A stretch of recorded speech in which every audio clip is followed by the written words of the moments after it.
Okay, so I think it was this one here.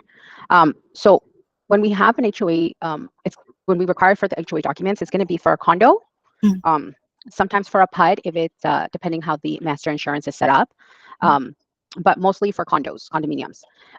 So these HOA documents, I think you actually were the ones who requested these ones from the from the escrow, if I'm not mistaken.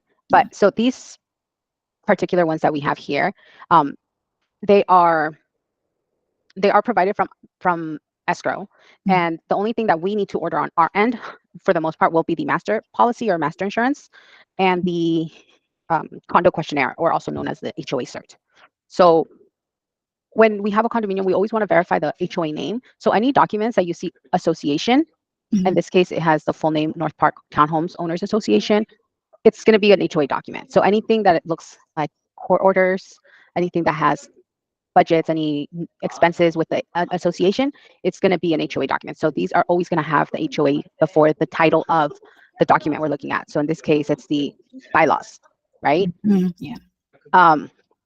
So for the most part, these look like document orders, like I said, court orders. So again, it goes the association name, and then it's just a bunch of all these rules that they have pretty much.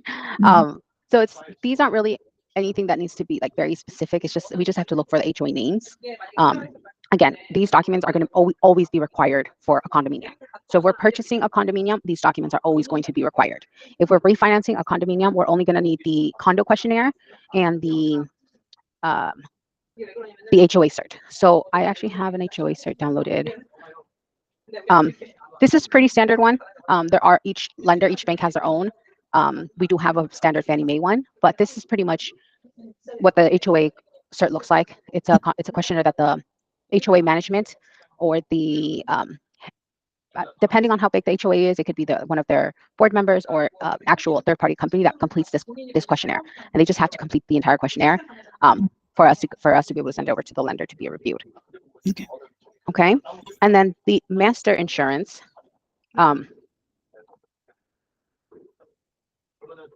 So it looks very similar to a regular insurance. The only thing we're going to look for is the HOA name.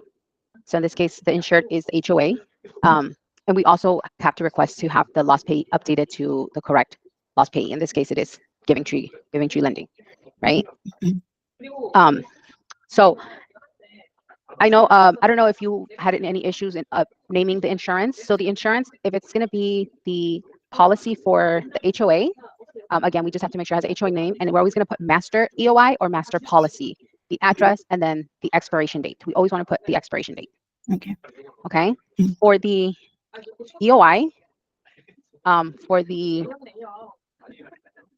the master, sorry. For the EOI for the borrower, we just put EOI, and then again, the insured is going to be our borrower's name. If it's a HOA 6 right here, it's for condominiums. So whenever we see an HOA 6, we're going to require this master insurance. Okay, so for refinance or purchases, if we get the HOA 6, we always have to require this master insurance.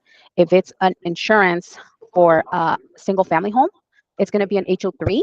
And then when we have this HO3, we're going to require a replacement cost estimator. I don't know if you've requested a replacement cost estimator previously. Yes, I did. Yeah. Okay. So for this one, whenever, like I said, whenever we have the HO3, we require the replacement cost estimator. This one, we just label it RCE property address.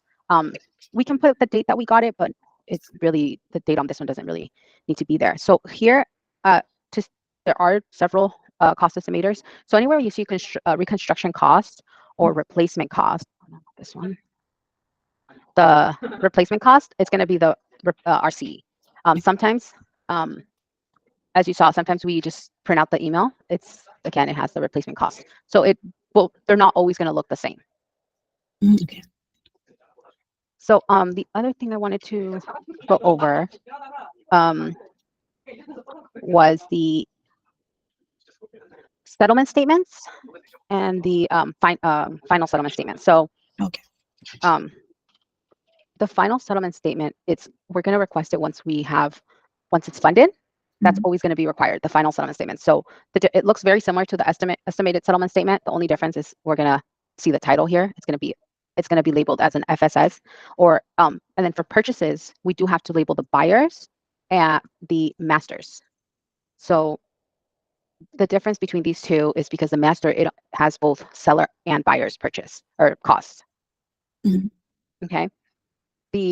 When we have a refinance, we are only going to get the buyer settlement statement. So that's why we have so we do have to always make sure which one we're labeling, whether it's the estimated or the final. And we always, on the estimated, we're always going to put the date that the document was prepared, the date that it was prepared. On the final settlement statement, you always want to put the date it was closed. Sorry, not closed, dispersed. The disbursement date. Oh, I don't know why I won't. Okay. Okay.